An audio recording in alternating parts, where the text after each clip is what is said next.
He went on for a good 5 or 6 minutes about that, talking about how women are circumcision for women, not respecting the rights of women, not respecting the rights of gay people. And what's your reaction? And then we'll talk. Well, I like Bill Maher. I've been on his show a bunch of times. He's a comedian, but you know, frankly, when it comes to the topic of religion, he's not very sophisticated in the way that he thinks. I mean, the argument about the female genital mutilation being an Islamic problem is a perfect example of that. It's not an Islamic problem, it's an African problem. Well, wait, because he says it's a, hold on a second, Reza, because he says it's a Muslim country problem. He says that in Somalia... Yeah, but that's... Yeah, and that's actually empirically, factually incorrect. It's a Central African problem. Eritrea has almost 90% female genital mutilation. It's a Christian country. Ethiopia has 75% female genital mutilation. It's a Christian country. Nowhere else in the Muslim majority states is female genital mutilation an issue. But again, this is the problem, is that you make these facile arguments like that women are somehow mistreated in the Muslim world. Well, that's certainly true in many Muslim majority countries like Iran and Saudi Arabia. Do you know that Muslims have elected 7 women as their heads of states in those Muslim majority countries? How many women do we have as head of states in the United States? Reza, be honest though, for the most part, it is not a free and open society for women in those states. Well, it's not in Iran, it's not in Saudi Arabia, it certainly is in Indonesia and Malaysia, it certainly is in Bangladesh, it certainly is in Turkey.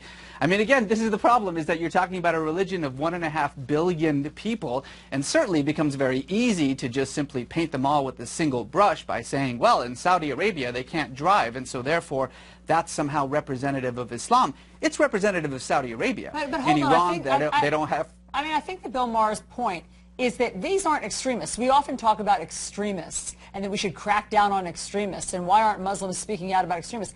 In Saudi Arabia, when women can't vote and they can't drive and they need permission from their husband, that's not extremists. Why aren't we talking more about what...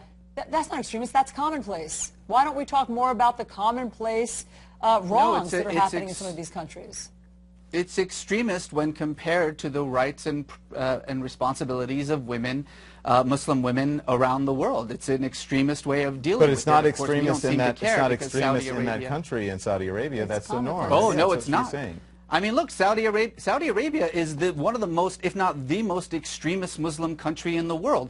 In the month that we've been talking about ISIS and their terrible actions in Iraq and Syria, Saudi Arabia, our closest ally, has beheaded 19 people. Nobody seems to care about that because Saudi Arabia sort of preserves our national interests. You know, this is the problem, is that these kinds of conversations that we're having aren't really being had in any kind of legitimate way. We're not talking about women in the Muslim world. We're using 2 or 3 examples to justify a generalization. That's actually the definition of bigotry. All right, fair enough. Does Islam promote violence? Islam doesn't promote violence or peace. Islam is just a religion, and like every religion in the world, it depends on what you bring to it. If you're a violent person, your Islam, your Judaism, your Christianity, your Hinduism is going to be violent. There are marauding Buddhist monks in Myanmar slaughtering women and children. Does Buddhism promote violence? Of course not. People are violent or peaceful, and that depends on their politics, their social world, the way that they see their communities, the way they see themselves. So, Reza, you don't think that there's anything more, the justice system in Muslim countries, you don't think, is somehow more primitive or subjugates women more than in other countries? Did you hear what you just said? You said in Muslim countries. I just told you that Indonesia, women are absolutely 100% equal to men. In Turkey, they have had more female representatives, more female heads of state in Turkey than we have in the United States. But in Pakistan, stop saying things like Muslim countries. Women are still being stoned. And that's to a death. problem for Pakistan. So You're in right. other words, I I just want to be clear on what your point is, because I thought you and Bill Maher were saying the same thing. Your point is that Muslim countries are not to blame. There is nothing particular, there's no common thread in Muslim countries. You can't paint with a broad brush that somehow their justice system or Sharia law or what they're doing in terms of stoning and female mutilation is different than in other countries like Western countries. Stoning and mutilation and those barbaric practices should be condemned and criticized by everyone. The actions of individuals and societies and countries like Iran, like Pakistan, like Saudi Arabia must be condemned because they don't belong in the 21st century. But to say Muslim countries as though Pakistan and Turkey are the same, as though Indonesia and Saudi Arabia are the same, as though somehow what is happening in the most extreme forms of these repressive countries, these autocratic countries, is representative of what's happening in every other Muslim country, is frankly, and I use this word seriously, stupid. Again, these kinds of oversimplifications, I think, only cause more danger. There is a very real problem. ISIS is a problem. Al-Qaeda is a problem.